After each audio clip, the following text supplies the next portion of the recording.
Okay, Basis 50. Welcome to the Basis Project on January the 1st, 2016. We've got Joanna Hart on Revolution Radio, and we have penetrating into the criminal mind of a mass serial killer to discover blue-grey aliens in his consciousness through a record player from the 1970s, a music system from the 1970s. This and more with Christine Hart. Christine's a former MI6 spy for front companies for MI6, and she's got a very good ability to see into the mind and more of individuals. So starting the year in a solemn note with this cardigan, which is given to me by Dr. Rowney Kilda, which will be a re-edit in high definition on Basis 5. But straight to the radio show with Revolution Radio, Christine Hart, and ultimately, will we make it to Christmas? Good morning, everyone. It's Christine Hart, broadcasting from London, and I'd like to say a Happy New Year to you. New Year's Day, and you can hear by my voice, I've been hitting the cognac last night, so it's really sore. And no, I didn't really. I had one glass of whiskey with a lot of lemonade splashed in, not really honouring my Celtic roots. Too much lemonade splashed in. Made it really, really weak, but I saluted New Year. So I say to you, Happy New Year today. And if you're up and bouncing at this time of the day, you must be mad, but I'm hoping that you'll tune in for the rest of the show and I'll make it as exciting for you as I can. It's cold over here in London this New Year's. It's January 1st, 2016. And we've started the morning really cold. The temperatures have dropped over here. The sky is white. So we're sort of setting off in a traditional way in England. It's been really warm up to now, but I suppose with January, it's kicked in pretty bad. We've got floods over here as well. A lot of North England and parts of Scotland are flooded really, really badly. So a 6 foot of water coming up people's houses. Some people are trapped in the top floor of their houses. They've been rescued, but their houses are ruined. I don't know if insurance companies pay out in these cases. In some cases they don't, so they're in quite a bad way, and I don't know if the government is helping them with finding a hotel and somewhere to live. I don't think they are. I asked Mr. Chris Everard to come on the show. He's done a lot of work to try and help them. He's a radio host on I think it's another radio station. I'm not sure which radio station. I don't think it's ours, but he is a pretty good guy. He's done lots of campaigning. I was listening to one of his shows that he posted on Facebook, which was with the hypnotist Rod Scarf. And I think it was an old show because he rather reposted it about MK Ultra and Monarch programming. And it's quite interesting that he talked about something called a double mirror agent. And when I was doing my Bases interview with Miles Johnson, he came to a point of talking to me about going to one of the trials. In fact, it was Michael McKevitt, the leader of the Real IRA, his trial in Dublin. I believe it was in 2000. And he's been in prison now for 15 years. And I went to the trial. I wasn't covering it for the newspaper. At that time, I believe that I was working for the Sunday Mirror, but I might not have been. I was still working for the News of the World, but I wasn't under contract, so I was freelancing for them and getting given a lot of work. And also I was working for the Daily Mail, but none of these newspapers commissioned me to fly to Dublin and cover the trial. I went by myself. Michael's wife was there, Bernadette Sands, looking from the gallery, and I got up I was in the press seats, and which is quite near where the accused was sitting, where McKenna was sitting, and I got up, turned around, and looked at him for a good 3 or 4 minutes, made sure I met his eyes for those minutes. And then when I'd finished, I sat down and I went round the side and did the same to Liam Campbell as he came out from the court into the prison cells. And I wondered at the time what I was doing. I then went after to speak to Special Branch, and I had a pub lunch with a Special Branch officer who then after became a contact of mine. And I was talking to Miles about it, and he said, what were you doing there? And I said, I don't think I was doing anything. And then I recounted what I'd done, the standing up, and I said I thought it was odd. He said, did you remember doing anything odd? And I said that was odd to stand up to meet his eyes, especially in front of his wife, Bernadette Sands. It was odd to do something like that, and I felt, oh, what am I doing? And he said, think about why you did it. And I thought about that, and I got the feeling that I was communicating to him to keep quiet through eye contact, or communicating with a part of him to keep quiet. And the same with Liam Campbell. And he then Miles questioned that, which is in my basis. There's 4 parts. I'm not sure which part that particular thing is. But it was a real, I have to say, Miles, even though I did feel that he pushed me in the interview, he was a bit mean in parts. But I'm a big girl. But I thought, as I'd known him for a while and I've been chatty, I didn't expect him to slam dunk me. However, I've been interviewed by Douglas Dietrich, who slam dunked me a little bit, not as much. And so I'm used to people doing that on air. And, if people work as journalists, I'm used to them being a little bit difficult. But he was quite hard with me. He did seem to think I knew what was going on, but I did state that I didn't know. And it was an epiphany to me that I had done this thing, and I had communicated through my eyes to this person, this leader of the terrorist organization, to keep quiet. And it was a really strong awareness that I got from Miles interviewing that I had done that. And to me, it was like, whoa, I'd always realized that working for the News of the World, working for other newspapers, I worked for the Times as well, the Sunday Times. I did investigations for the Times. I worked basically for all of Fleet Street, and I was helped doing the work I was doing. I was helped often, well, nearly every time I was given a task, I didn't know how to do it. I used to go to sleep and then I'd wake up and know how to do it. So I felt was gifted with the answers to do these investigations, and they were really good. They came up with amazing answers, amazing results, and I earned a hell of a lot of money from it. And I got pretty well known in Fleet Street that I was pretty good investigator. And I was recommended all around to others, but it didn't feel like it was me doing the work. It felt like I was more or less passing it up, and then I was getting it parceled back to me with an answer. However, I enjoyed earning money in this way because it really did make me feel not only as if I was in contact with something higher and bigger, it also made me feel I was taken care of, and I enjoyed feeling that. So it was even better than doing it oneself. Using one's own mind, my own mind wasn't adequate to do that kind of work. The investigations that I was given to do were completely impossible. Sometimes when I was rung up by a newspaper, I would feel quite angry personally that they would give me something that just seemed utterly impossible. And I would just take it on, and then I would pass it back up to whoever. I didn't know particularly what I was doing. I didn't think it was my higher power. I assumed that perhaps I had spirit guides that were helping me. And I was very, very grateful because I was on a 6-figure sum at one point.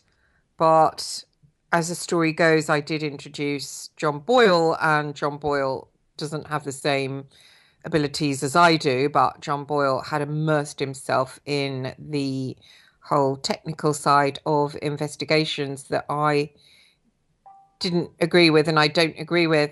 So he brought in the phone hacking and then the cyber hacking, and then it went on. But the News of the World didn't like the fact that he was a Mr. Big. He lives in an £8 million mansion and hangs out with Paul McCartney. So this is a man linked with MI6, works for all the ex MI6 officers in London. So this is a man who's the big shot. But of course, the News of the World didn't want to pay his high prices, so they stole. He had so much work. He brought in a few boys. There was an ex-footballer and another guy, and also a few other little girls. Mainly people that had been signing on, didn't have work for a while, and train them up, basically advertise for sales, people that want to do telephone sales, train them up in just blagging over the phone, blagging O2 and blagging, and paid them a very low wage. I think they were on about 20,000 a year. And of course, the News of the World were being allowed to go through to the basement where he had these people working for next to nothing.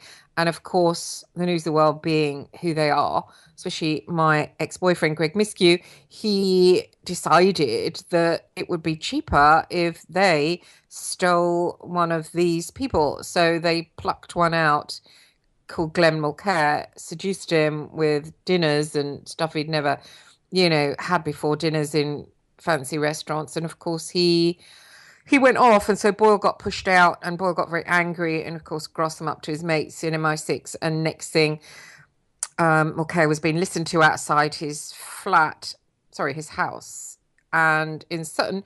And next thing, they overheard him hacking the royal family. So he got arrested. I believe they burst in his house and arrested him at gunpoint.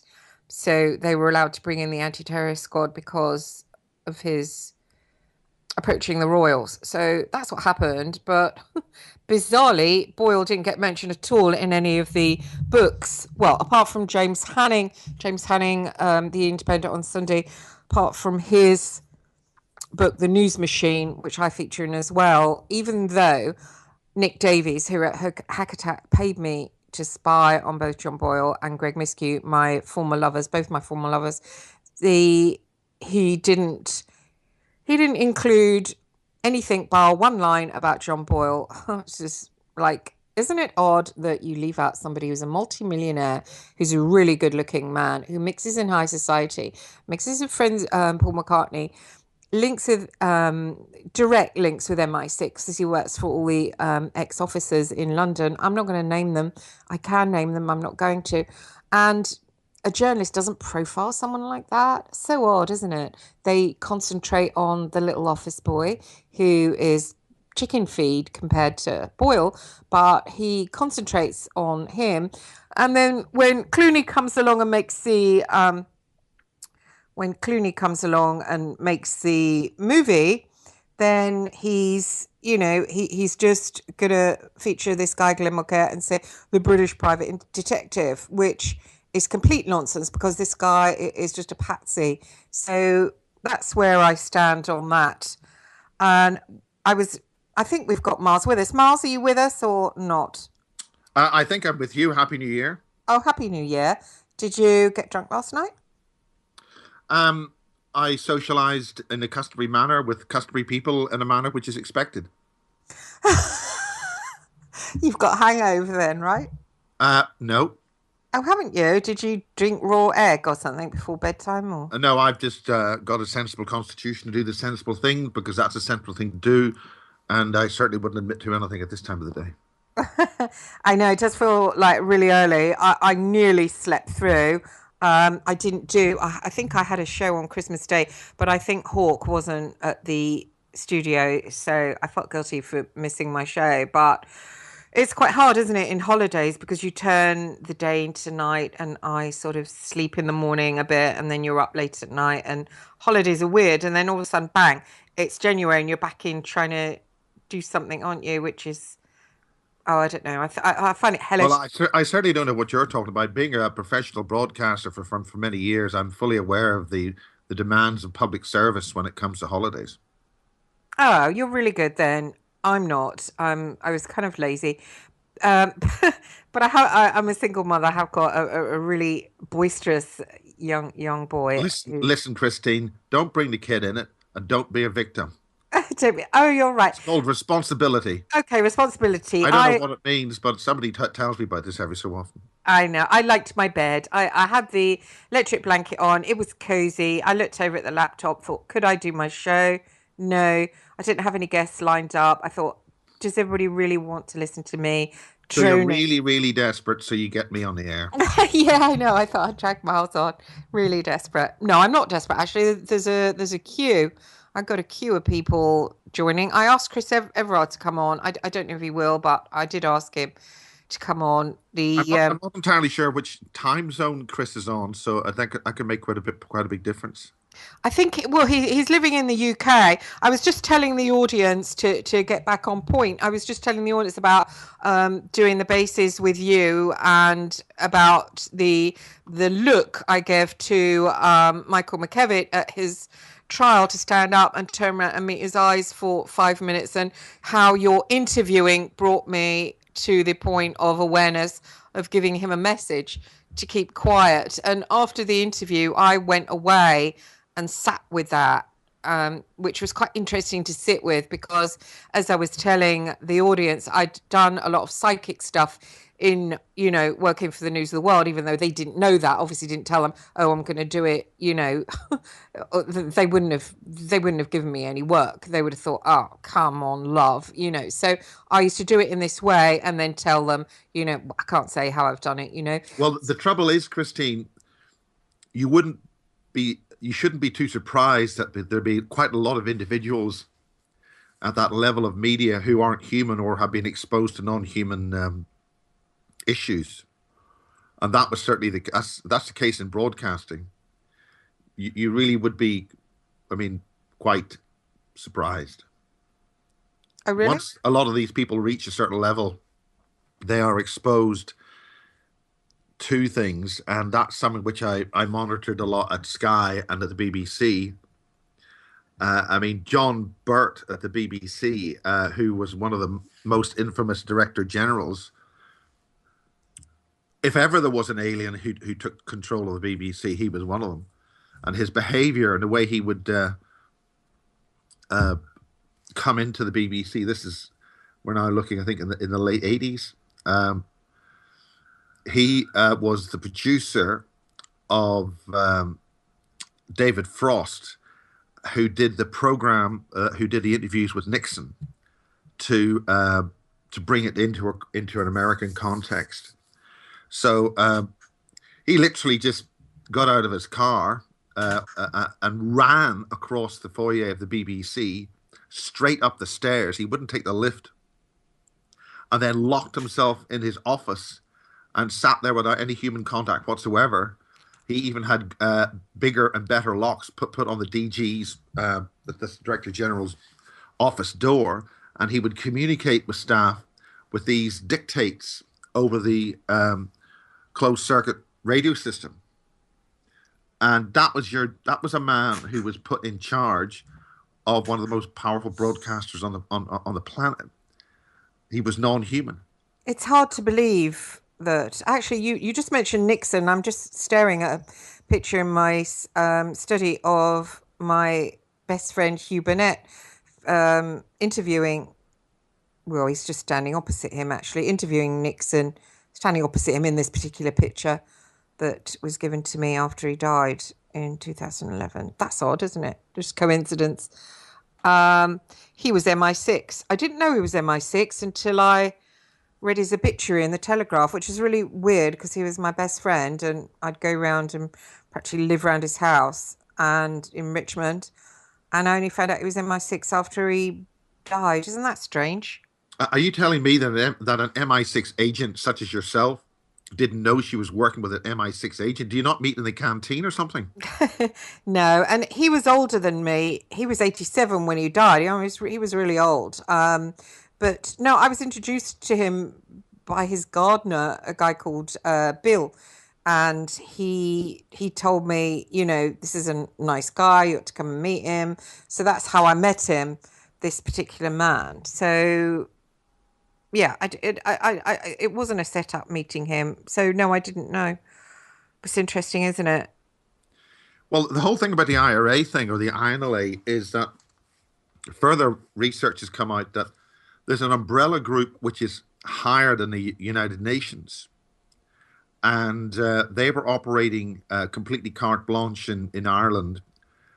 Well, are I've no doubt they're still there, and they were going around shooting Protestants and Catholics in order to keep the. I mean, uh, they were responsible for killing a whole group of Protestant workers. It was one of the bloodiest killings in the Troubles, and that was conducted by not MI6 but an umbrella organization higher than the United Nations.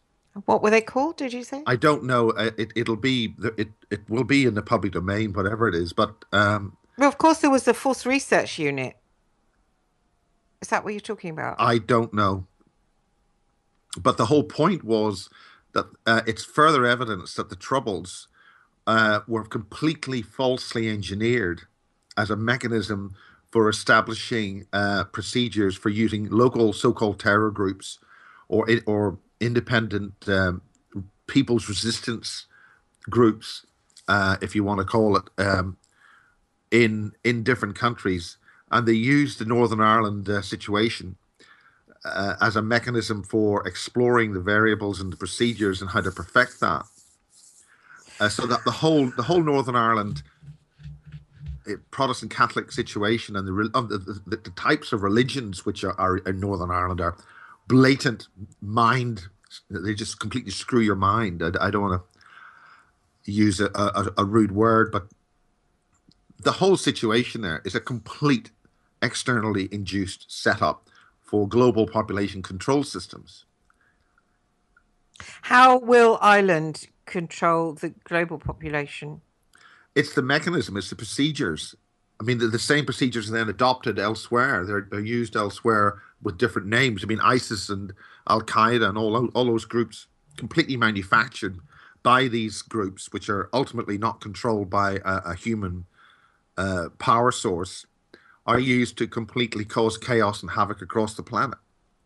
Yeah, it's odd that you should say that. I had masses and masses of.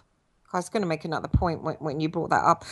Masses and masses of insight after our interview about communicating that to McKevitt at the trial. And it's interesting, actually, in the Telegraph, that was it, I want to say, in the Telegraph about a month ago, or was it weeks ago, somebody told me on Facebook anyway, that they were saying, oh, real IRA going to bomb England and they're a threat to us, which I thought was weird because they're not doing anything. And they're not doing anything at the moment. So I thought that was weird that they were kind of resurrecting them, in a way. Well, yes, it's just another bogus fear story, which is designed to destabilize and cause fear. And what the general population have got to understand is this is completely manipulated. The creatures manipulating this are on notice of termination. There are higher police forces, and they are here, and they are going to take these people out. These creatures, their day is over. Why? Who's gonna? That Who's is, gonna? in the past, they've been banished to oblivion, but they can come back from oblivion.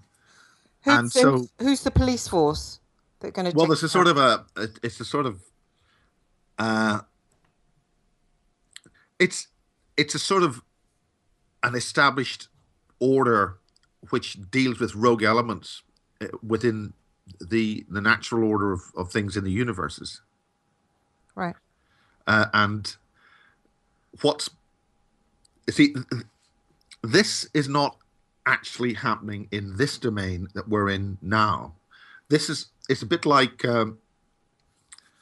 it's a bit like spiders crawling along the transistors of the computer that runs the matrix.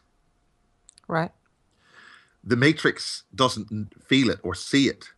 The I mean, I'm trying to use an analogy here. It's operating at source, so that the source that we come from is itself being hacked by some kind of other entity or intelligence which is completely alien to all existence that existence itself knows. Right. In other words, the circuit boards of the matrix are getting a bit rusty, and they've got something crawling around inside them, and it's very serious. Yeah, I had a epiphany after our interview, as I was just going to share. We're linked, obviously, with this, that I started concentrating on that part of me that gave that message to McKevitt and started thinking about it. Then I found this show by Chris Everard, who'd spoke to this hypnosis, Richard Scarf, and Richard Scarf talked about double mirror agents who would be given triggered by somebody, and then without knowing it, would go and give a message to somebody else without knowing it, and they were called double mirror agents, and Yeah, that that's a very good term. It's a very good. It's like it's a double blind monarch agent. Yeah. oh, double blind. That's a good way of putting it too. Yeah. Yeah, it's charming, isn't it? And I listened to his broadcast, Everard's broadcast, and listened to it late at night, and I was horrified. Actually, made me feel sick because I've been in denial that I was involved in all this. Although you might find that hard to believe that I've been in denial about that, I have, because it's the same with sexual abuse. I mean, you go through stages of, oh shit, did it happen to me? Oh God, I think it did. Shit, and then you get your memories back and grief stages. But it's something, when you look back at any kind of abuse that happens as a child, it's quite hard to face it all at once. You can't swallow that pill. And I've known the Monarch stuff. Somebody came to me after they read In for the Kill, as you know, and said I'd had it done to me, but I was been in denial. And it was like a different stage of, when I listened to the show after we'd had our interview, it was a different stage of acceptance, a different stage of, oh shit. And I felt a great deal of anger at the nuns that, I mean, I'd gone back to the convent again and again. And as I was telling you, kept in a particular part in the convent in Boston, the Daughters of St. Paul, with my aunt, who was one of the senior nuns, and just a lot of anger at them because they'd just been in my life constantly. And then I thought about the Crusade of Rescue that had been in my life constantly. And it was like another acceptance, another level of acceptance, like an onion layer peeling back. And then I started to remember that when I first got involved with the Real IRA as a journalist, I just want to underline that, always as a journalist, I got a cork boards round my flat, and I ordered from, I think it was the News of the World Library, their pictures. I still got them, actually, their picture file on the Real IRA, which included the Sunday Times doing lots of undercover shots. I've still got them. I've got Bernadette Sound's wedding that shouldn't have been taken. It wasn't allowed, but somebody got down and took the shots.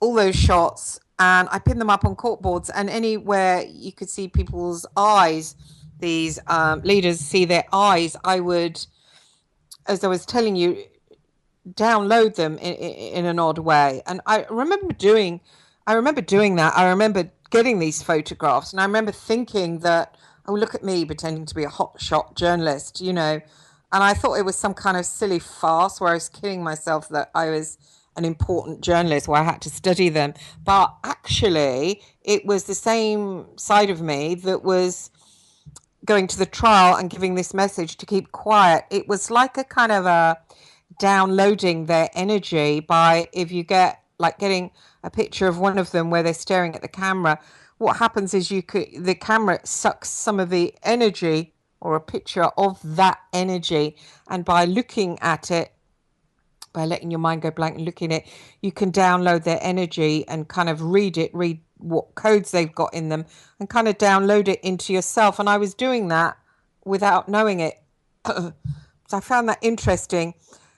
That I'd actually done that without knowing it. And for the first time after our interview and listening to the Chris Everard Hypnosis MK Ultra interview that he did, I just became aware of having this kind of thing in me that could kind of picture it over the left-hand side of my body, almost like a radiogram, like I see it as like one of those old-fashioned radiograms, something that works in you that you aren't kind of aware of, but I'm aware of it now. I kind of see it, and I've always felt like a mystery to myself. My ex-boyfriend always says to me, "Oh, you're self-obsessed, you're self-obsessed," but it's like a self-obsessed with a man with lifelong raging toothache, as Colin Wilson used to say. It's like being in a house and not having access to all the doors in your house. So you can't live in a house where, I mean, it's like living in a house where you can't get in one of the bedrooms because it's locked. It's like, you've bought the house, it's yours. I own my own body, but it's like there's a bedroom that you can't get in, it's locked. And I've lived with that for many, many years. And I've always thought it's something to do with my sexual abuse in the past that, I do Yeah, remember. but at least if you know that there's a bedroom you can't get into, that's the first stage. Oh, thanks. Well, I'd lived with that for a long time, and I always thought it was, linked my childhood sexual abuse that I do remember, and some of it is horrible. I did write about it in my book, Searching for Daddy, and I did think I wish I hadn't written about it. And my new book that I've just put out, which has got the MK Ultra stuff in, or as much as I can remember, and the story of Anna coming and tell me alien experiences, which I think I posted a link on your basis page, that that doesn't tell the whole story, but I did write about that bedroom and not being able to get in, but having the awareness doesn't mean that you can get it out of you. Miles, are you there? Yeah, well, I think the thing is that if you're aware there's a bedroom, then you've got a thought construct, which is actually you're aware that there's something there. If you just walk around with a lot of blank walls Right. and you don't see the actual fact of the closed bedroom door, then you don't even recognize that you've got a problem in the first place. But once you've got a bedroom door, you can then start dealing with the key and a mechanism of opening the door and walking in. Yeah, a key. It's odd you say that, Miles, because also I've always had this like obsession with a key. I mean, when I found out about all this Monarch MK Ultra stuff, I found out about Aquino and I had a strong reaction to it. And of course, I chased him, and I've lost friends over it. Douglas Dietrich stopped speaking to me over the fact that I was speaking to Michael Aquino. I'm Yeah, not but is that able. actually a loss? What? That's funny. I don't know. I know his producer is bitching about me under one of the basis things. Oh God! But she's in love with him, and so that's what that's all about. He told me, she's in love with him, and I actually, when we got to know each other, I had to tell her that I wasn't in love with him. I had to say, no, it's okay. I'm not in love with him. It's okay. We're just speaking. We're just friends. But evidently, that it wasn't okay. That wasn't enough. She didn't want me speaking to him, so we went. I think the strain of it on him, the sometimes when he would ring me in the morning and we would be Skyping, and she would come on as well, and he would have to drop me and get a bollocking from her for talking to me, I would think, because she was like, oh, I want to speak to you. So he would like, oh, I've got to go, got to go. So there was that going on. So I think it was a lot of pressure on him to speak to me. She didn't like me, but she's come on to the basis thing and is making comments. I don't think it's it. She said I got it wrong that he worked in Vietnam. Maybe I got it wrong. I don't really care. That was my interpretation of him because Well, what's his official bio? I don't know. But you know what? I There don't. must be a bio set up for the station or something. There probably is one, but I don't care. I found Douglas when I was trying to find out all about. As soon as I heard from Anna about this Colonel Michael Aquino, I had memories of the American guy in my childhood. Just so much about an American military man at my orphanage, and just horrible stuff of really, really horrible stuff of this man like having sex with another man and making me watch, and just all sorts of shit. I wanted to track down Aquino to see if it was the same person or he was linked or he'd been over there. And I was just like really hungry to get hold of him. I couldn't get hold of him. When I Googled him, up came Douglas Dietrich. So I only spoke to Dietrich because I believed that he'd worked in Vietnam with Michael Aquino. So I guess I got that wrong, but nevertheless, as soon as I spoke to Dietrich, he had me on his show, and he knew a lot about this MK Ultra stuff, and he spoke to me in a way that when I talked to him about the serial killers and investigating the serial killers, Ian Brady and Kenneth Bianchi, he said to me, "You haven't done that organically. That hasn't been something that you have done or wanted to do." And it just really, I don't know, it freed me up and it made me feel very released, because I know I hadn't done that organically. And to wear the sticker of someone, oh, interested in serial killers, it just got me down because it didn't feel like it was organic. So when he said that to me, it really freed me. So I just ended up having a relationship of sort of buddies. He's very funny, you know, when we would talk. He didn't really talk about his past that much. We would talk about other people. He was very witty. So even though I've known him for about 3 years, I haven't really talked about his past. I suppose it didn't seem important, you know? It didn't seem important. But Well, I mean, I know he was at the Super Soldier Summit with Lorien Fenton. Is there not a bio of him or for him at the Super Soldier? there probably is. There probably I is. mean, But yeah, they've broken up. I mean, Lorien won't be seen on the same stage as him. So there's obviously an issue there. So I know he fell out with her. I know. You know, I do think it's a shame that me and he don't speak anymore, because I did enjoy his company. He's very funny, and you know, I did enjoy his company. But it was when I mentioned having Aquino on the show that he said he didn't want that, and he said, if you do that, I'll never speak to you again. And then he ended up not speaking to me ever again anyway. So it was really weird. And then, of course, we had I wrote him a little note and I said, oh, it's a shame that we don't speak to each other. And he said, oh, well, once I come on your show on, I think it was Pearl Harbor Day, he said, once I do that, he said, then after that, we'll be speaking again, which I thought was really weird. And then, of course, I decided when I woke up in the morning that I didn't want him on the show talking about Pearl Harbor, because I thought it'd be anti-American, and I had all these new American people that were interested in the show. So I thought, well, I don't want to lose that. So I said to him, do you know what? I don't want you to do it after all. And of course, then Laura came in like with this big thing. And I thought, well, I'll be honest with her. And I said then to her, well, we've got this argument about what we're going to talk about on the show. I don't want him to talk about Pearl Harbor. And she went, there's no argument about what's going to be talked about on the show. It's Pearl Harbor. And then I thought, what? Hang on, this is my show.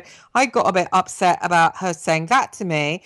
And then I thought, well, surely she's not going to be nasty. And then she said to me, I'm going to have to produce your show because you can't get through to Douglas on Skype. But of course I could get through, but he'd blocked me ringing him, so I could just text him. So I said, well, yeah, I can't ring him. That's true. She said, well, I'm going to have to take over the show then. Don't worry, I'll bring you on. And this is like my show.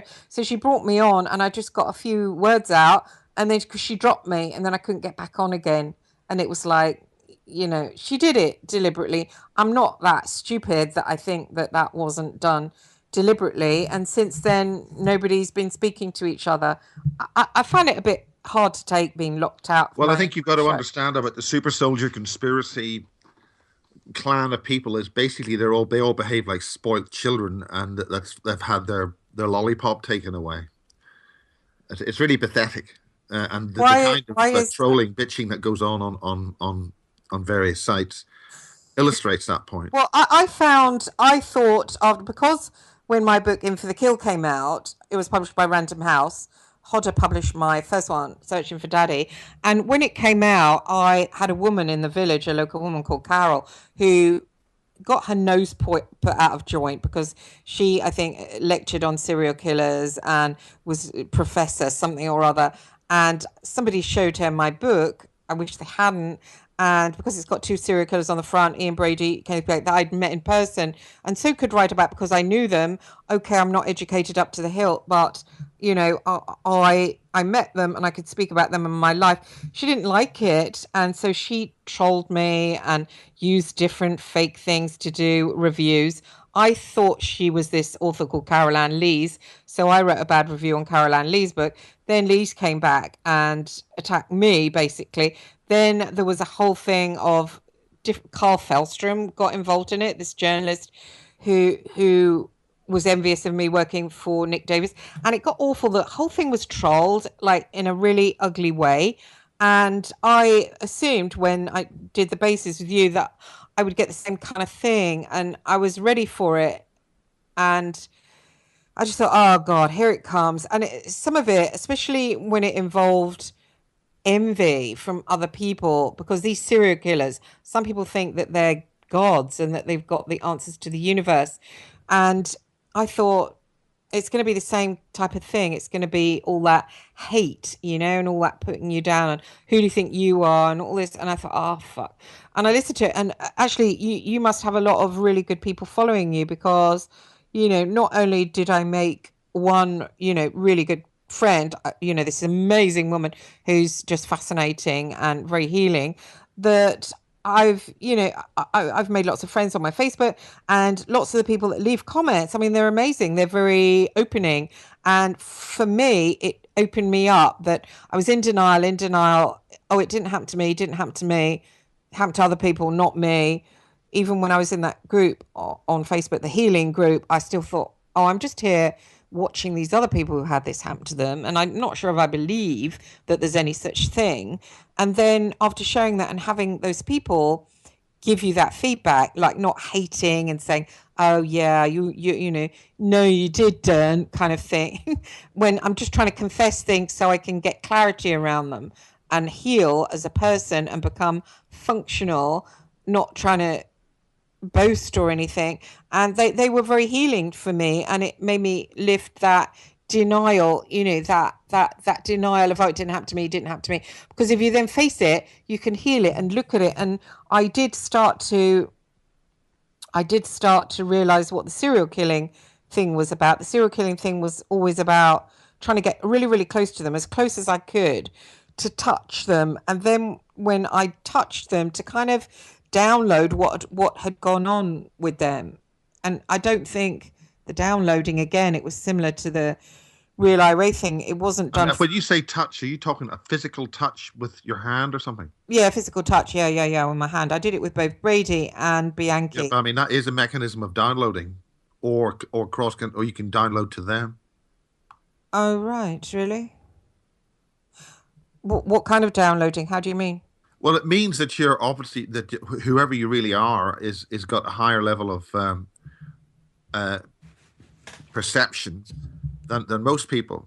We've got 18 senses, but for most of it, I mean, most people don't even use the 5 that we're meant to have properly. But it means that you've got a mechanism of accessing and dealing with the source of the individual who's in the body that a lot of others wouldn't have. A lot of others. That makes you special. Thanks. I wish it could earn me a living rather than sitting here feeling like the most massive loser on the planet. Well, I think there's refugees coming from Syria that have got more than me. They never get money. You never get paid. Oh, really? Why is that then? They don't understand fiscal policies. They're in the wrong dimension. Oh, right. Okay, so it's a lot for me to take in what you just said. You've said whoever you really are. What does that actually mean? Well, you're clearly running a front personality on another actual being. Oh, thanks. That's how you're able to deal with all those other people. What do you mean? Well, it means that you're operating with a series of front personality roles, which keeps whoever you really are behind a sort of a frontline personality. I mean, when you said you worked for MI6, you worked for front companies.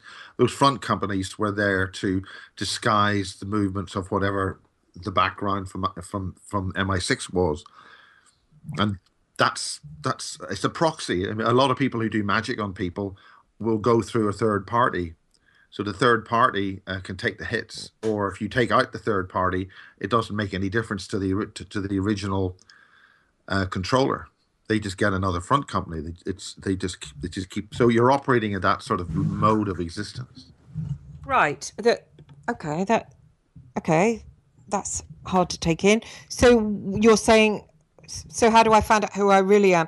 That's something I've Well, wrestled for with. instance, for instance, the bedroom in the house might not be a bedroom at all. It could be a back door to a completely different role, or to a different house altogether, different city, different country. All right. To use metaphors, you don't know where that door goes. I did find that when I found Aquino, that I got him in the astral. We had a lot of. He did that to me as well. He kept saying, "Who are you? Who are you?" Who I didn't know. I said, I don't know," and Well, he. if he's doing that, that's very interesting. That means you must have at least one or probably two front personalities which block people like him from finding out.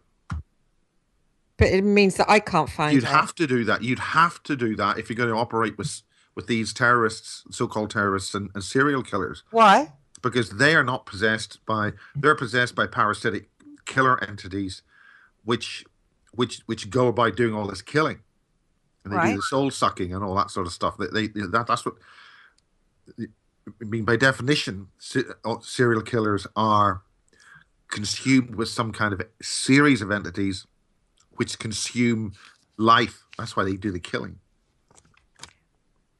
So you think it. Oh, you think the door. Well, that's what I said to Aquino. I said I didn't know who I was. He tasered me quite a lot, and then Yeah, he would. He would be playing with you, but he'd be very stupid not to, why? because he doesn't know what you are. You could take him out. Yeah, He'd he be didn't know very what I very was. silly to play games. He's like, oh, I didn't know who I was. Why don't I know But you who I? mustn't know who you are, Why? because then that'll be by definition an easy back door into finding out who you really are. You must never know who you are. Really? You can't. Yeah, otherwise, it's like writing your password on the front of your keyboard on your computer. Right. Okay. Is it fair? Is it fair that someone should have to live like that? I mean, With whatever contract you did to get into that situation, that's the fairness. You did that. Whatever you did it. right. It's. I know. I know. With Aquino, I was looking for keys because I got him in the astral, and I Yeah, he'd grabbed be him. looking for the damn keys as well. He was probably using you to find them. I was looking for the keys. I think to my. I think to that door inside myself. That key to get in that door myself. Well, he would be very, very helpful in finding that key because that's what he wants. Hmm. At least that's what I would suggest he would want. I mean, that would be exactly what he wants. Yeah, it's odd. I did once I saw that like radiogram and I saw it over like the left hand side of me, that kind of like a old fashioned 50s style radiogram, which I suppose is like a receiver, isn't it? Transmitter radio. I saw that over the left hand side of me, almost like a kind of implant thing. But I saw it in my mind's eye, so maybe it's not actually in there. But I saw it in my Well, mind's eye. that would give that's a very good icon. There's a lot in that icon. Is there? Go ahead. There is, Christine. Jesus. Oh, I'm sorry. I'm ignorant. Go ahead anyway. Go That ahead. little girl lost little. Oh dear. It's about as sincere as a blow on a head. How do you mean? I am being as real as I can be because Oh my God. I just want to Are function. you telling me this is as real as it gets? Yeah, it's real as it gets. Maybe that's part of it. I don't know. Is it? I do feel It could be, yeah. I do feel that. Well, I don't know. You know, ever since I came to my village, I'm surrounded by women who live in villas, rich husbands, and I'm like living in shabby rented. And I feel that I'm far, far, far more intelligent than they are. And yet, when they look at me, they look right down their noses at me. For me, I've had to humble myself, and I can humble myself. I think it's good in the God connected way to humble But yourself. you don't want to But humble yourself in that environment. What? I mean, the fact that you're probably bringing the property prices down every day by the fact you're even walking the streets is irrelevant, of course. It's funny. No, but the little girl lost thing, that's the childish side of me.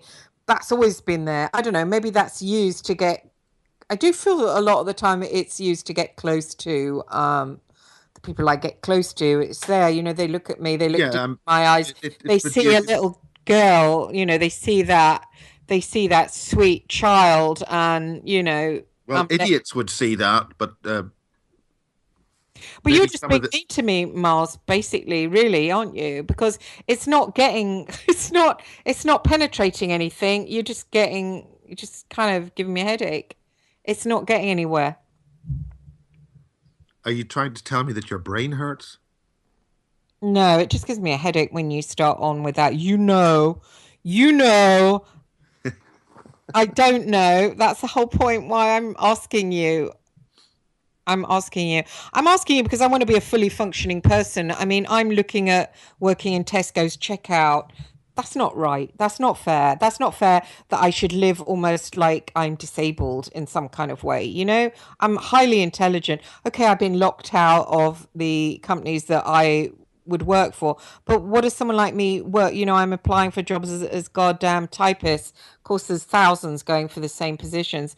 I need to earn a living and I can't earn a living. I've got my book out there, Alien Experiences, to sell. I don't know. Will anyone buy it? Maybe not. Who knows? So I'm in this position where I need money, which doesn't feel great. And I know I'm angry. I know I'm angry through what's gone on, and I'm trying to find answers, and I don't know the answers. So when I'm asking you them, Mars, I really don't know them. Well, the situation is that being placed in a situation, a particular role, and as with I compare it to the bumblebee up against the window. All you're doing is using a repeated script to continually bash up against the window.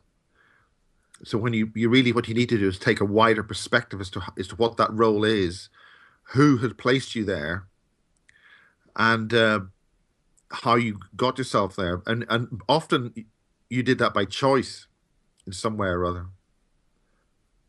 But continually repeating the same program and the same script isn't going to solve the problem. So what do I do? Well, you got to take a wider perspective. I mean, the problem might not have a solution. So you've got to change something in that situation. Change the variables. Break the box. I know Oh, that I know the that Dan, what's his name? Oh, crap, my name's Sergeant Dan Boland. Is that his name? Yeah. yeah. He helped me a lot. I mean, a lot.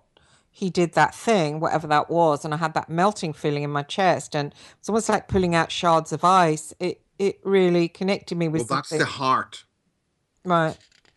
I think that's and that's that's what this hadron collider thing is about. It's not about necessarily um, creating an interdimensional portal. It's about doing something or other which breaks us from source or our heart center. And this is one of the things which a lot of the early controllers of the programs which led up to this a lot of those people were dying relatively young in their years because they lost contact with the heart, their source. I think that's what was done to me, that kind of freezing it. Like, Yeah, yeah. Is that what they do, and how do they do that? I don't know, but it's the problem with whatever this AI is.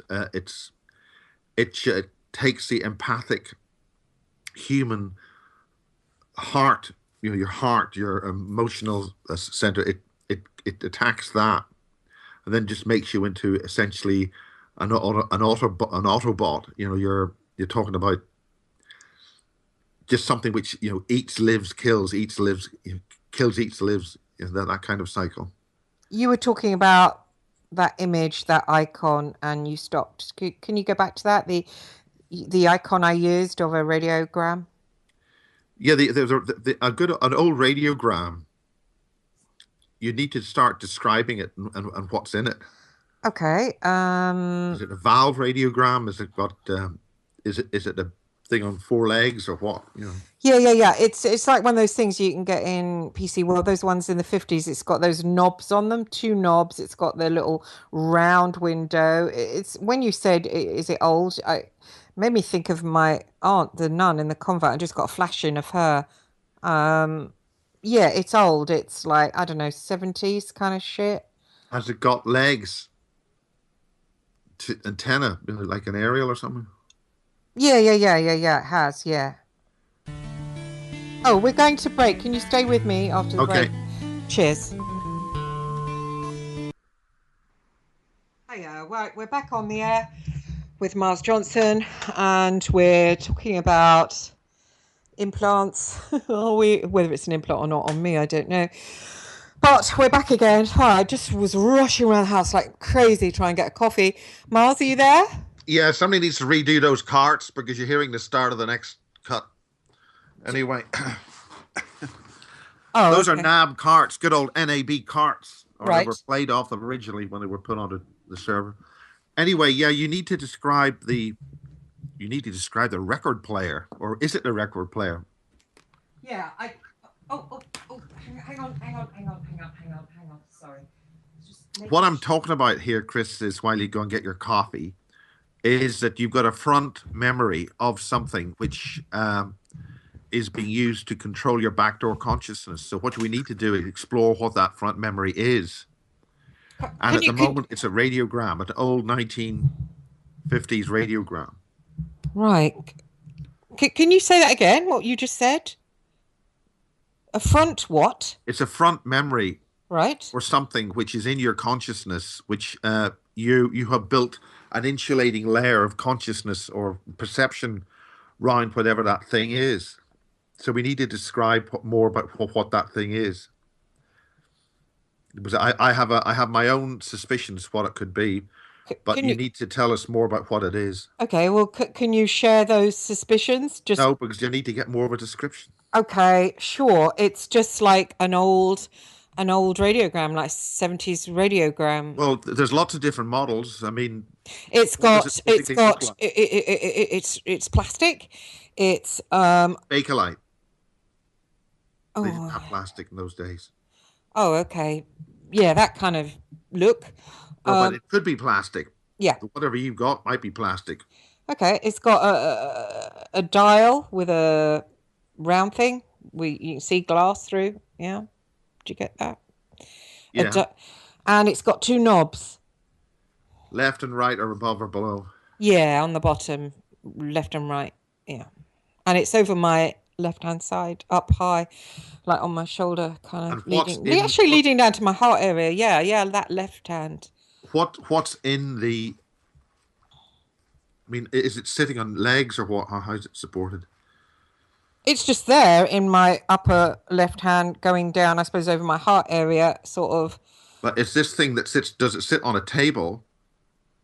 It sits in me. I prop it up, yeah? Almost like... But what does it physically look like? I mean, is it rectangular or what? Or... Yeah, rectangular. Yeah, sort of. Like rounded edges.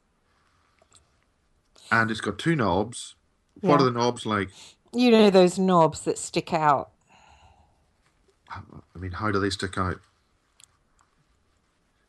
Well, like they stick out, like knobs, you know, that you twirl. Yeah, but what? Okay, you've got an oval or a square box. Yeah. Is it important, this? Yeah, what does it look like?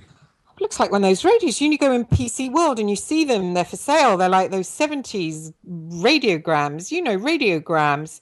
You must know one. I think my aunt had one in Ireland. They used to play the goddamn Angelus, whatever the hell that was. But it used to be every hour. You have to have that damn thing at 6 o'clock with some, Oh, Jesus. Yeah, that shit. There's a lot of Catholic stuff involved here. With me, anyway, Catholic. I look and all I see in dark places is the Catholic. Anyway. Is there any way that you could draw a diagram of that? Actually, draw it Yeah, sure I could. But meanwhile, back at the back cave, because I don't want to no, come up with a conclusion of something that I haven't seen. no, I know, but I want you But to I throw. have an idea that Oh, it's an icon that your personality has created to cover an intrusion into your consciousness of something which is trying to hide itself, right.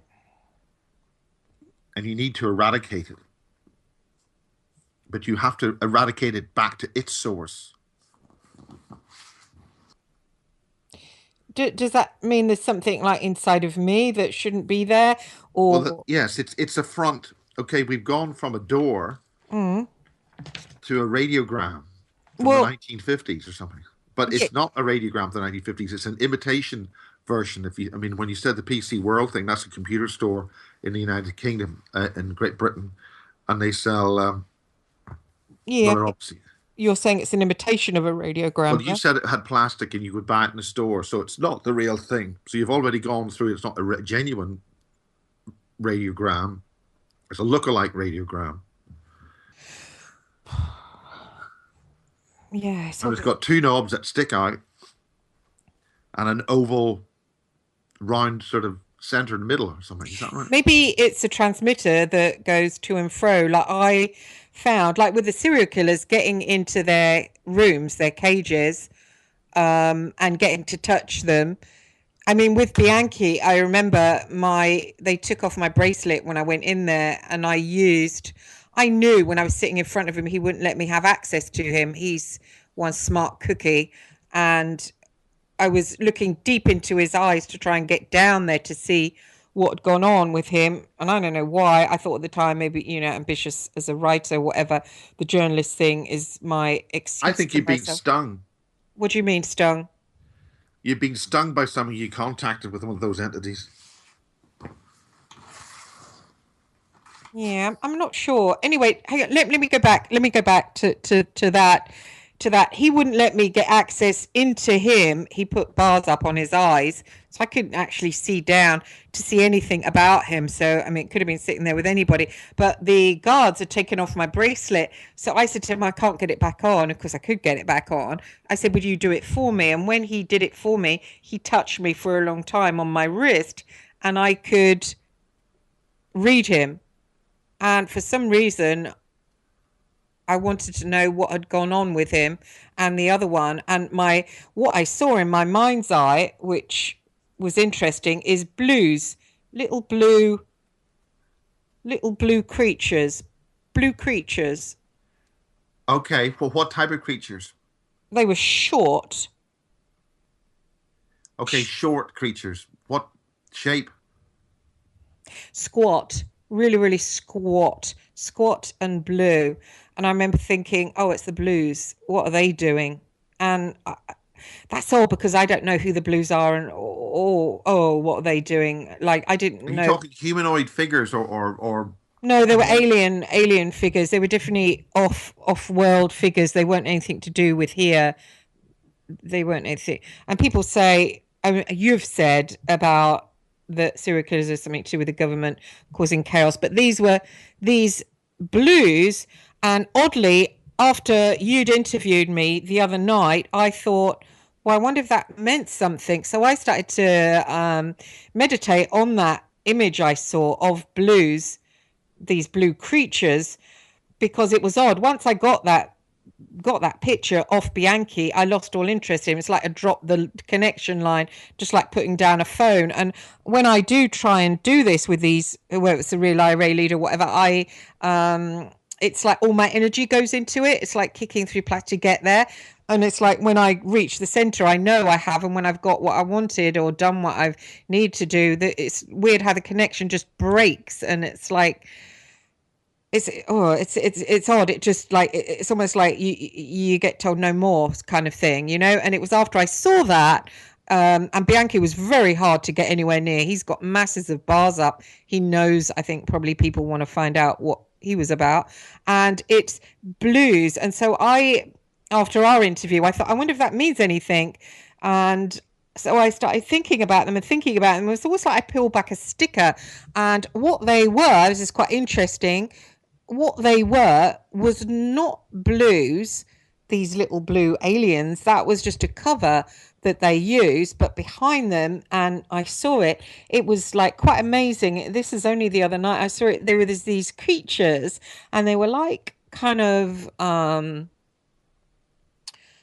they were like robots. They were covered in like kind of metal, and the metal wasn't like any metal I've ever seen before. It was like a really beautiful metal, like almost made of rainbow, and it kind of glowed, and it was amazing. And these creatures are really, really big, and they were covered in this kind of like metal that wasn't metal, but it was like, oh, it was just beautiful, and I couldn't believe it. I saw it, saw them in my mind's eye, and they were really, really, really like intelligent beings and really, really beautiful beings. But they seem to want to use these, like, not all serial killers, but certain serial killers to I wrote it down because I didn't want to forget, to cause fear, which goes back to what you're saying about the ISIS thing and all the real IRA are back.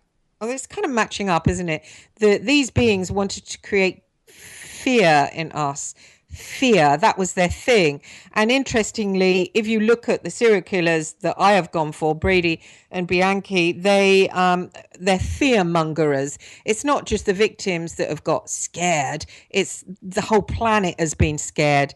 And Bianchi and Bono wasn't the leader in those killings, it was Bianchi, who obviously had this creature, these weird they laid out their bodies where the whole of LA would see. The whole of LA was terrorized, even the middle classes in LA, because they were plucking girls from middle classes. These beings wanted to create fear for some reason, fear and chaos, but I don't know why. Hello? Hello, yes. Yeah, fear and chaos. But they were really beautiful. They were They were so the beautiful. how these the blues.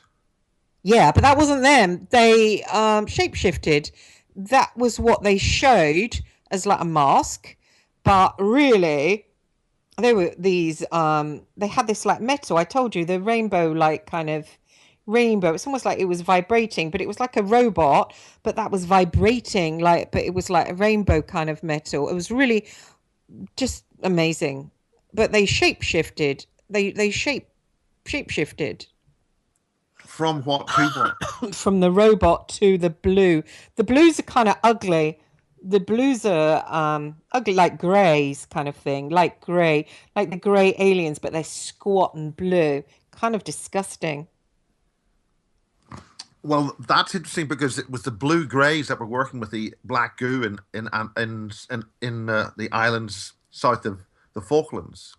Right. There's an awful lot more UFO stuff coming out about the Falklands War and ETs and this sentient fluid. And I know David Griffin's working very hard on this with Alec Newald and Duncan Rhodes, who publishes Nexus magazine.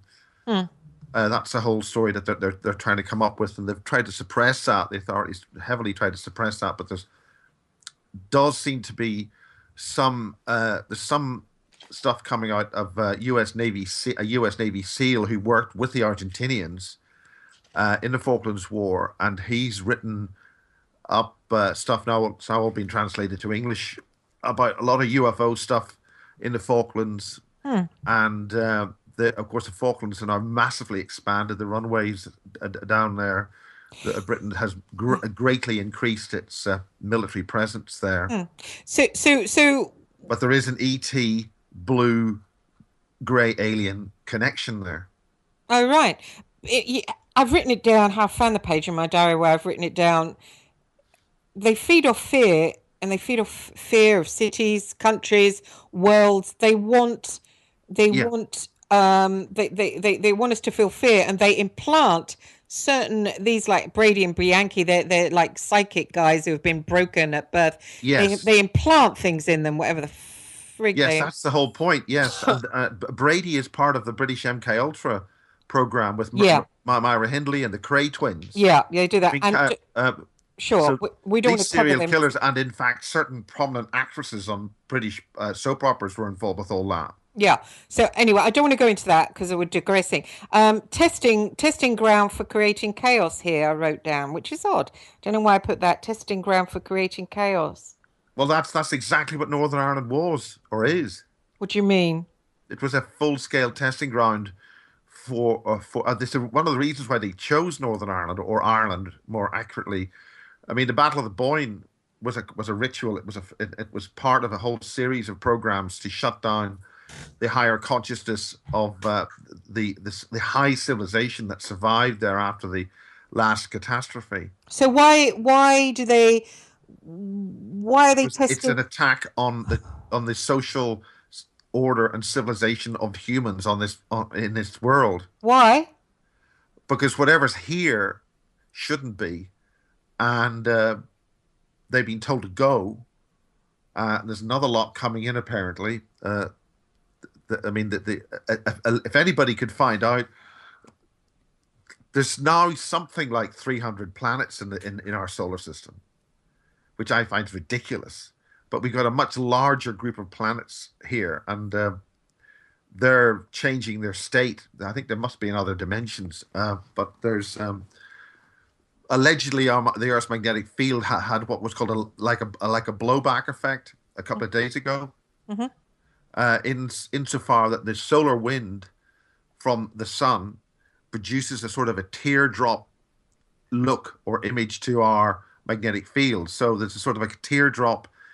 The Earth's natural magnetic field has sort of a teardrop which extends away from the sun because the energy from the sun is basically blowing it outwards. Well, whatever happened caused that to blow back towards the sun.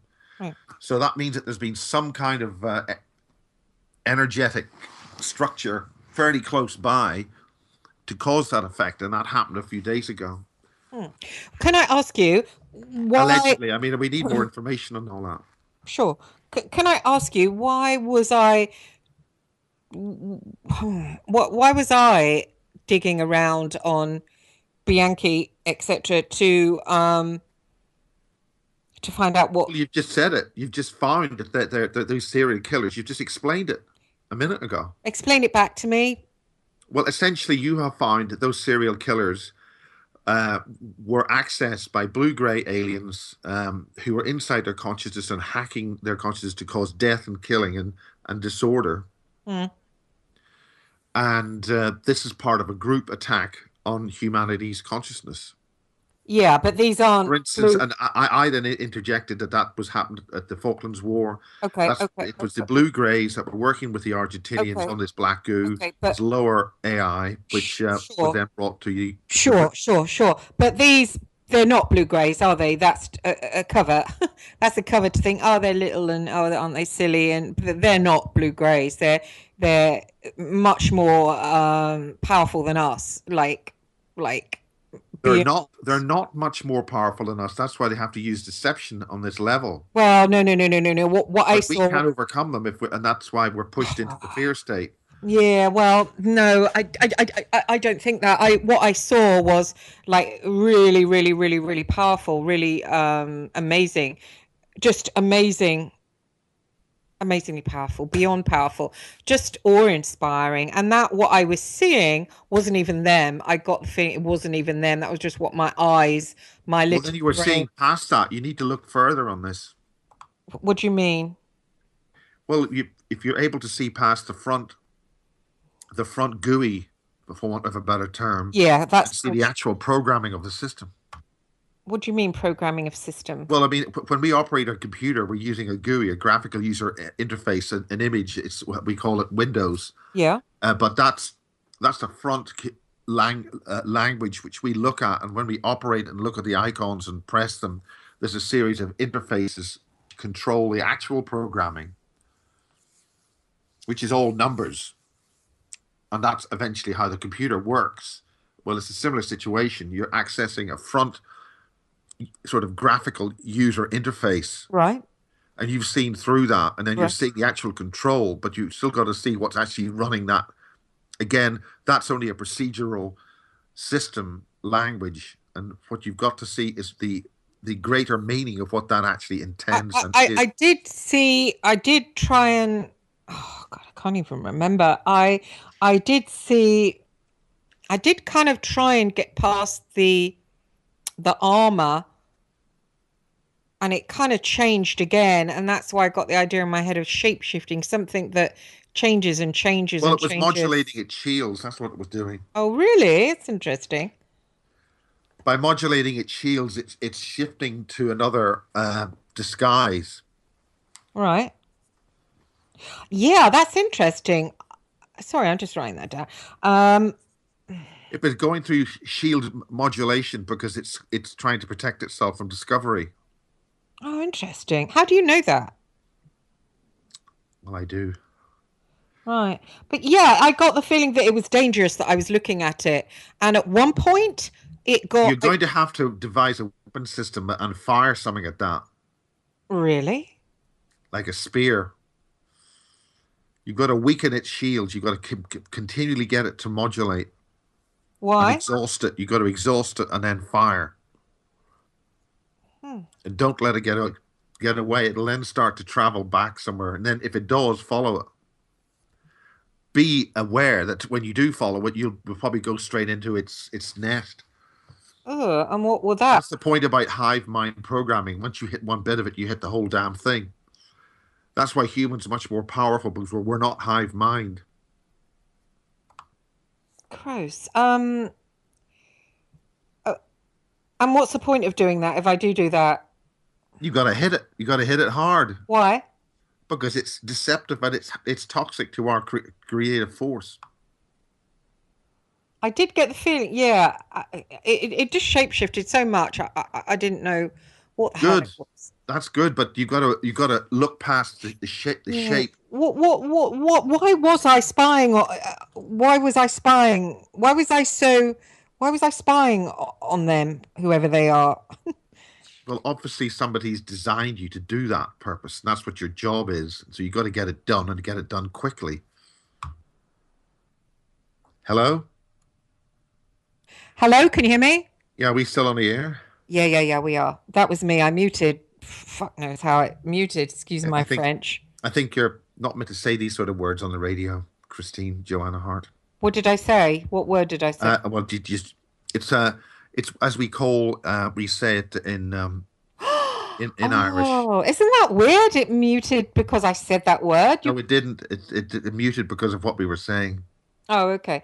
Anyway, no, so let's go back to that point. Let's go back to the point. You said something fascinating. Someone's designed me to spy on those creatures. And then I said, I don't know if it was caught, I said there must be those creatures in the IRA. And of course there is, isn't there? Because they're Yes, fucking blowing up fucking Omar. Holy fuck. That's so interesting, isn't it? I don't know if you're meant to say that word, Christine. Oh, sorry. I'm just like, honestly, I've been a mystery to myself since I've been like, you know, Yeah, but I mean, I'm excited. The Omar bombing was designed. It was designed to be done decades before. Right. So I'm just trying to, we've only got half an hour left. I just want to, I'm quite excited because I want to, I want to get freed up. I want to be a functional person. Yeah, I don't want to we're be, discovering that this is a collectively an attack by an artificial intelligence or some entity which is inside our consciousness and operating through front entities and causing killing, murder, and death. And you were able to track it, and you got it changing. And once you get it changing, it means it's been found. These things do not like being discovered. yes, I felt that, Miles. As I was looking at it, it was shape shifting. And then I got a feeling of complete and utter danger flowing through my body and almost like a warning thing in my head go back, don't look No, anymore. that's good. If it's giving you that impression, that means it's under threat, which means you can mirror that back to it and wipe it out. Oh, right. Who's done this to me, though? What? Don't know. Hmm. That's why playing the little girl lost doolally, I don't know, an ice cream wouldn't melt in my mouth thing it doesn't work anymore. I 'Cause think, yeah, but I think maybe that's been put into me, that kind of shit, probably. Because I know it annoys women. I've always had something about me that really, really does piss off women. I always wondered what it was, and I think it's that side of me, that sort of, that Marilyn Monroe shit, Can you hear me? yeah, but I didn't know what's Marilyn Monroe got to do with this? No, that girlish stuff.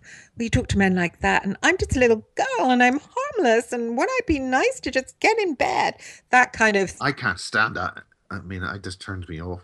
Well, you can't stand it. You're getting angry with that side of me and saying, "Come on, you really are," and drop that pretense. But I'm telling you, I believe that that's something that I've maybe been hypnotized into being and can't just drop at the drop of a hat.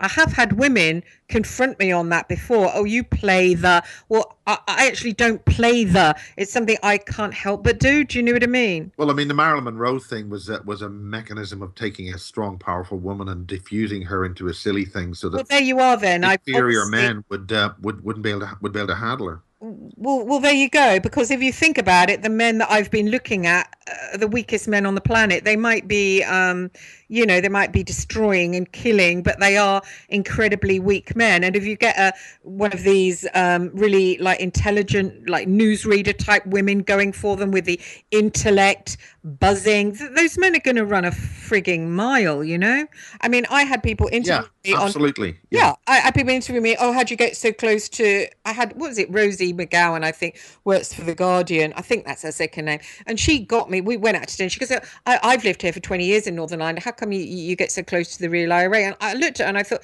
you're never going to get close to them. I mean, they just won't like her. Do you think they like strong women? They don't like strong women. Of course they Oh, don't. they don't know. Of course they don't. So I think that part of me is something I can't drop, Miles, at a drop of a hat. I think it's always annoyed women, but men, certain type of men like it. And I think it's maybe the certain type of men that are used by these creatures then that do, Yeah. yeah.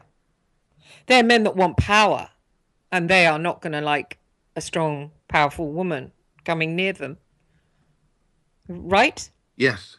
Yeah. So you might see through it, but I mean, that's good at this point. I do need that, but I'm saying I can't just drop it. Do you know what I mean? Okay. So now that we've established that we got some kind of shape shifting intellect or intelligence, what else do you see there? At one point, I saw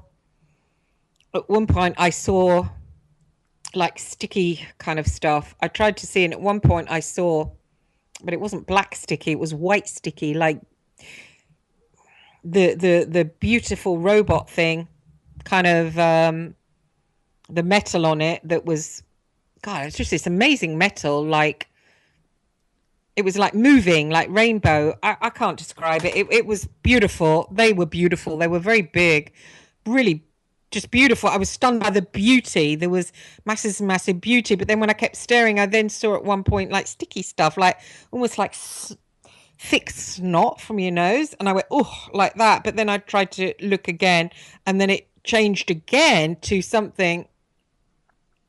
God, I don't even remember something beautiful again, almost like a kind of a human body, but better than a human body.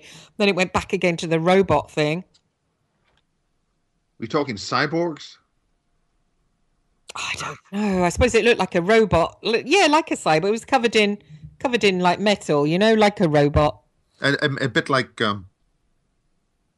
something that's been born, like an amniotic fluid or something. Well, the cyborg side, and then I tried to look more, and I got almost looking through one of its chinks. I got a kind of a view of something that seemed like snot, like, but that was only for a few seconds. Then it went back to, and then it went to like an image of a human body. I mean, was it like a white kind of blood, like milk or something? No, no, no. It was like snot, Yeah. snot. It was kind of like, if you Thick. watch those Alien Predator films, if you watch that Alien versus Predator film, and there's not the one makes you think what these people in Hollywood know, not the one that covered in metal, even though I suppose no, they didn't look anything like that one covered in metal. This is like a beautiful, thin, beautiful, not metal, but almost like it was moving. It was just not like metal, not like in that Alien versus Predator, but the Predator thing that was like a sort of a gooey. I did see that for one. You talked about the Predator with a bit like having a crab for a head. Yeah, but it didn't have a crab. But that mucus it put out. It was like it's blood. Oh, was that what it was? Well, I don't know. It's like a fiber optic blood. Yeah, some shit like that. It sucked on those guys' faces and covered them. Well, this kind of had that going on. But Yeah, then that again, was so that was like the fluid it was in its blood system. oh, okay. And then if you cut it, it was like so acidic it went through this. You're talking about the creature that jumped on the face and Yes, then yes, it yes, put the yes, egg yes, yes, inside. yes. I Yeah. saw that kind of gooishness. I don't know. Is that something maybe they fire at people? I don't know. Anyway, they Like a communicated. spitting venom. Yeah, maybe something like that. They, I See, don't. I've got when I was in Poland I saw people a person who drew things like that on people's heads. Oh, gross. I Big really. big scuttler crab, which was over the entire head, and the insides went inside the brain of the person. And It makes you think you've that been able to pull that off her. makes you think that Hollywood, maybe it was trying to do that to me, makes you think that Hollywood knows more than it's letting on? Well, Hollywood, as I said, they are dealing with these creatures. I mean, some people would call them demonic of some kind, but that's an old term for sophisticated Well, off-world dimensional intelligence. they're putting them out in films so we can see. So I suppose it won't be much of a shock when we do start to see them. I got the message as well that these were end times, that it was the end times. Well, it's the end for those creatures. I think it was the end for us, as far as we know. The end Well, for the us. Sasquatch, as I've said before, have seen us come and seen us go, and right now they're seeing us go. Right. Okay. That was what I got. The message that it was end times and the message to just get yourself right with God kind of thing Yeah, because with source. Yeah, go on. we're not going to be we're not going to be here for much longer. I don't know if it's going to be this year but it's imminent that these are. Well, this is what Peter Paget said. We do not have much now left, and right Yes, now yes, the yes, yes. Washington Post had a weather storm that's heading for the North Pole. That's going to put the North Pole 50 degrees warmer. Now that's ridiculous.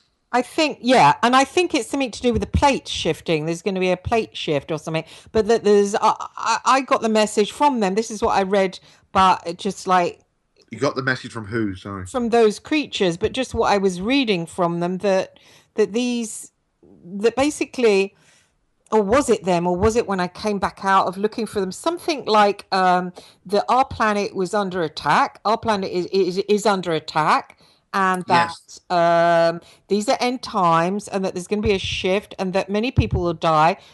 And I feel bad saying this, but many people will die in 2016, and that it's just end times for our planet, and that there really isn't much time left. Hello. But you still have to pay the gas bill. I know. But if you think about it, I mean, we're all going to go to a different zone anyway. This is temporary. This is a temporary place.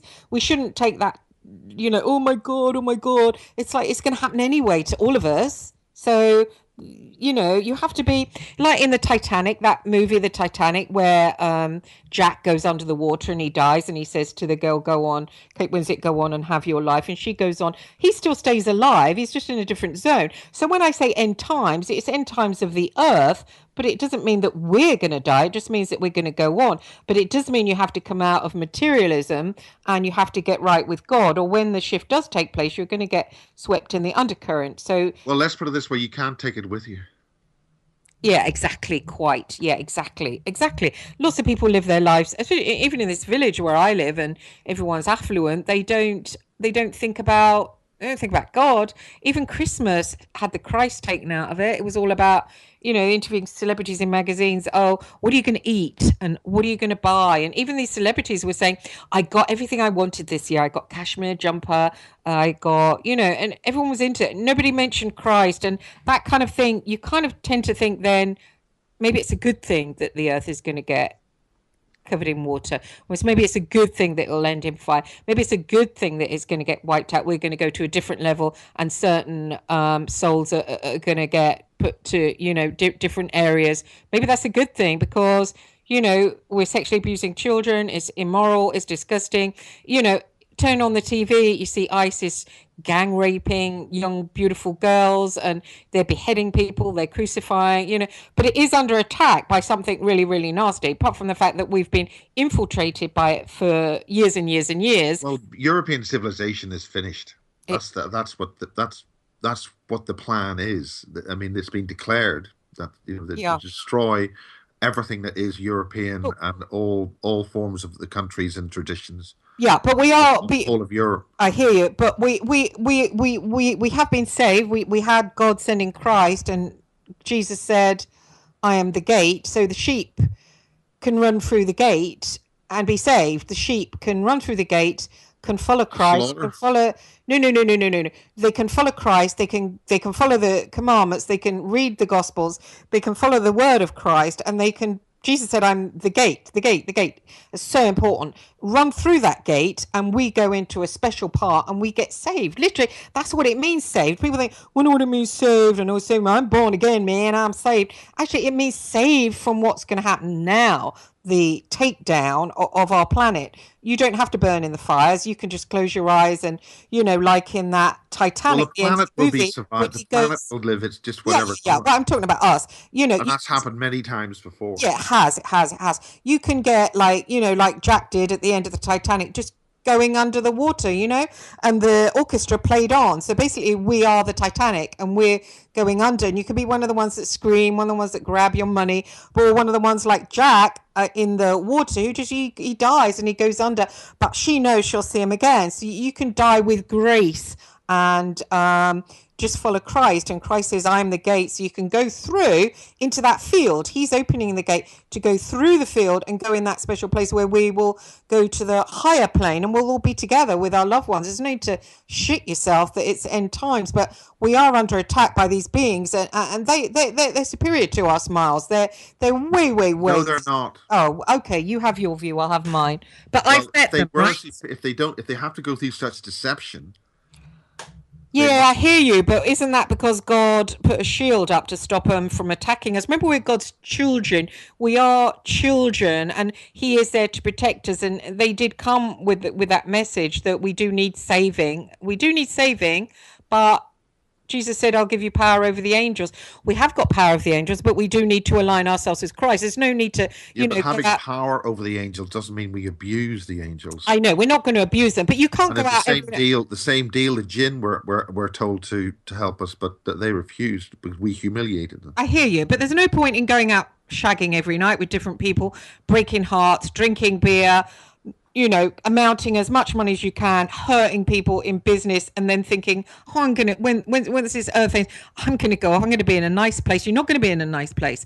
That's really not going to happen. It's now time to take account of yourself and how you're living, because we're all like old people on that deathbed where you've got to think about what kind of life you've been living. Have you been loving? Have you been forgiving? I'm not great at forgiving. When someone crosses me, I feel like killing them. I really don't do forgiveness. I haven't forgiven John Boyle. I can't forgive him, but I have to find forgiveness. I don't know if I can forgive the Daughters of St. Paul, the Catholic Church, the Crusades of Rescue for taking up all of my life and making me end up in poverty, where my son's, having a life where I'm in poverty. I'm not married. I should be. I haven't got a house. I should have. And that's because of what the Catholic Church did to me. The Crusades of Rescue even told me when I went back there at 30, you're one of ours, literally one of theirs. But once you get right with Christ, who was the divine, there are these lesser gods which we've been blotted off from, like Zeus. They do exist, all these lesser gods. you can even talk to them and try and connect with them, but never pray to them. The one above it, the divine one, sent Jesus Christ, who was him, to show us how much love he had in him and what he's like. And so that's that God you have to pray to, but we can I mean, connect. what about Odin? I think the last time we spoke, you were talking about Odin. Yeah, I found that hard because I came face to face with Odin, and he was fighting this serpent that was wrapped around the earth, and I'd never heard of bloody Odin. And interestingly, I interviewed someone on the show who said that that's something that's known as Ragnarok. And Ragnarok, where it's either Thor or Odin fights the serpent, is end times, and it only happens at end times, which is interesting because I actually saw that, but I was confused about whether or not to pray to Odin. But you don't pray to Odin; they're gods, but they are the You fallible can gods. pay them respect, but you don't have to pray to them. Yeah, that's it. I just want to go back while we've got 10 minutes left to you saying someone's designed me to spy on those creatures. Who was that? Is that evidently it was the Catholic Church, the Vatican, because that was who I belonged to. I suppose I perhaps Well, still. the Vatican and what took them over is worse than anything on the planet. So what does that mean about? I don't know if they designed that. I think maybe they've been trying to find out about that by trying to take control of you. You need to examine that. Yeah, I'd like to be my own person and be free of anything that. Well, I think that won't happen until you've done your job. What's my job? Well, whatever that role is, you've just been explaining it. You know, that was something you were finding out. It's for me, it's liberating to have got to this point, even though I don't feel I've. And I don't know if you're going to put this on basis, but it's interesting that you do because you've got a lot of wise followers who might be able to shed light on that. But it's for me anyway. It's very freeing when I wrote in for the kill, even though I did get a publisher accept it. It was called. They had a tagline, "True Story of Hunting Evil," where I was supposedly this woman who was so interested in evil, and actually had Channel 4, a woman called Sylvia Jones, who wanted to do a documentary on me, this woman who's attracted to evil. And even though I like to be honest and I wanted to find out who I was, and I thought, well, if I'm turned on by evil, man, then hey, let it be known, you know. But for me to find out this has been spying on them, literally spying and trying to dig deep to find these creatures in them. And there is this connection with the IRA serial killers, and it's not me. I'm some kind of stupid tart that, I love evil and evil. Oh, it gets me so hot, man. To have to frigging well wear that goddamn overcoat for so long has been. No, that's an overcoat they gave you. It's not true. Yeah, they didn't give it to me though. That's society who has found me interesting in ways and has come to me and has said, "Oh, why'd you do that?" And then they've done that. Even the women from the village, they read my book In for the Kill, and oh, she likes real IRA command. So you're an oddball. You're not like us. We're Well, respectable. thank God for that. I know. It's just been hard, Miles. I mean, Oh, it's tough at the top, isn't it? you bitch. It's Next just thing you're going to be saying is that you lick the road clean before you get up out of bed. no, but it's just been hard to have to think that I'm a That's a bad reference to a person. Monty Python sketch. Well, to think that I'm just an asshole that fucking the real Irel, they're so mean and yet so cute, and I gotta go there. It's to have to wear that mask on one. It's been hard. That's all I'm saying. Well, did they respond when you wore that mask? Oh yeah, yeah, yeah. They obviously do, but I'm saying everyone else looking at me like I don't know, people around me to sort of. It was very freeing when I went on Douglas Dietrich's radio show, and he said to me, "That's not you. That's not organic. That's not coming from you. That's your task. That's what you programmed to do. Yeah, That's it's not your you." front. It's a front persona. It's just all I'm trying to say is I feel good that I can finally, through decades and decades, just unplug the radiogram and slam it on the floor and break it, and say it's not me and stamp it with my foot. Good. It's yeah, I'm not there to be used. I'm not. I'm not a free slave spy for anyone. I'll look for myself. I'm not someone else's shit catcher. Well, evidently I have been for years and years, but it ends now. Good. At the start of a new year. Yes. Sorry, I don't mean to be self-obsessed, but if you've been plugged into someone else's socket, it's like they're running on your life. They're running on Yeah. your energy. Well, that's parasitic. Yes. Yes, Yeah. parasitic. Yes, fucking parasitic. I shouldn't swear. Have I been muted again? No. It's parasitic, and to get rid of that is just, for me it's freeing, even though I'm in poverty. Well, that's the oh dear, I'm in poverty victim personality. Well, you're not a victim. No, You're on no. mission, and we're going to deal with it. Oh, thank you. People can buy my book. I've put it out there. I don't know. Are you gonna hang this interview on your bases? I'll put it on basis since I'm in it. I suppose I might as well. Could you just put a link to my book? I know you say things like, "Oh, I'm not here to publicize people's books," but Well, on this occasion, I'll mention the book, but we need to get the books and where we get them from. well, it's You on need to send. Amazon. You need to send those images. Oh yeah, yeah, yeah. Yeah, I'll do that. But all it is, that's In for the Kill. That's the skeleton of In for the Kill that's got detailing seeing Brady, seeing Bianchi, but it's overwritten with, is this possibly mind control? But I guess I could even overwrite it again now with the information we've got, or Well, add. talking, yeah, I think it's worth whether you redo that or not redo it, but for what we've discussed and what we were finding out here in terms of a front Yeah. controller, and then the fact that you got in there and it started to respond and shapeshift and do all that sort of stuff, and all that sort of stuff you just talked about. I think you should put in a book. You should definitely do that.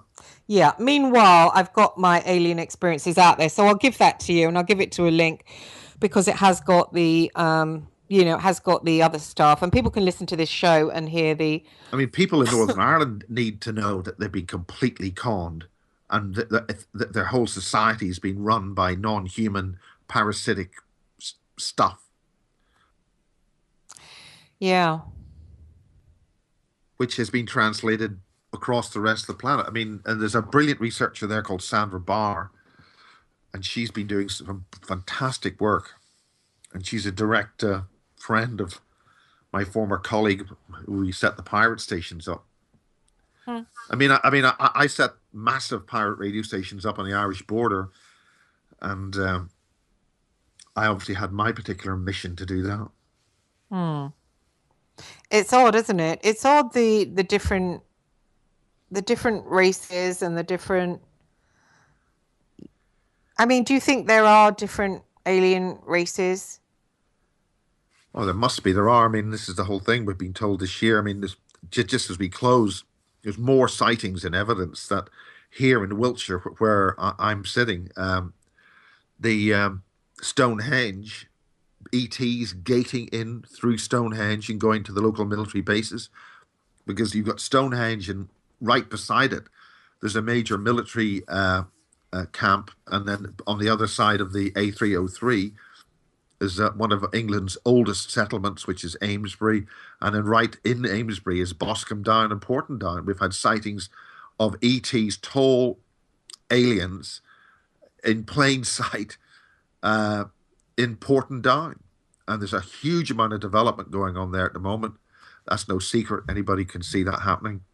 But the knowledge that ETs are gating in here on ancient sites and dealing with military, and there's a huge some kind of war going on, and they don't really give a damn whether we know about it anymore, is something we've got to start taking great heed to, and start to ask questions and start really finding out what's happening. I guess people. I was listening to Mike Kaiser last night, who's a very well-respected biblical scholar, and he was talking about ET and saying more or less that they exist, but that we don't accept it unless it's a spaceship landing on the White House lawn. Well, it isn't. It's right in our face. Standing stones. John Irwin's data that they got at the end of the 1950s accessed the stargates on the planet. Why, why, The why, stand. why don't This is yeah. Why don't the government come out and, the government will never come out because the government's not even in charge. They don't admit they're in charge. They're lackeys. hmm, I mean, this whole weather system over England at the moment is completely artificially controlled. And the British astronaut on the space station put a picture on his Facebook page showing the scalar weapons force fields over the northeast of England.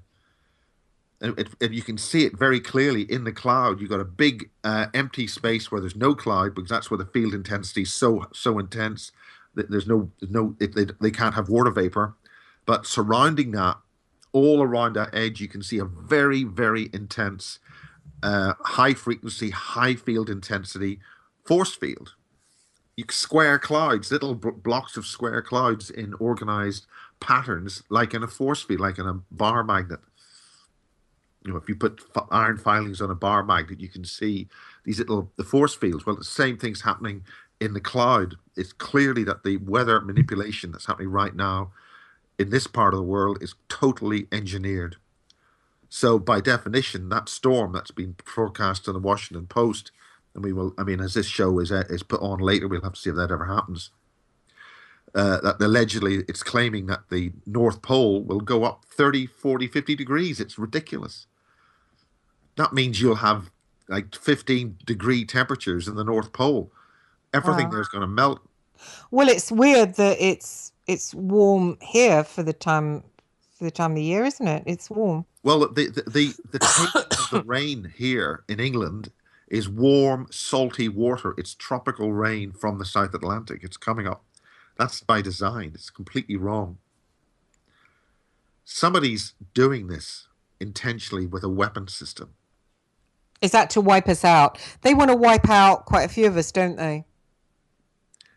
Well, they certainly want to replow the field for the next tenants. Oh, well Okay, put, happy Miles. New Year. Well put. Thanks very much for being a brilliant guest. Okay, basis 50. Hart, God knows what. Thanks. Take care, Miles. God bless. Goodbye. Bye.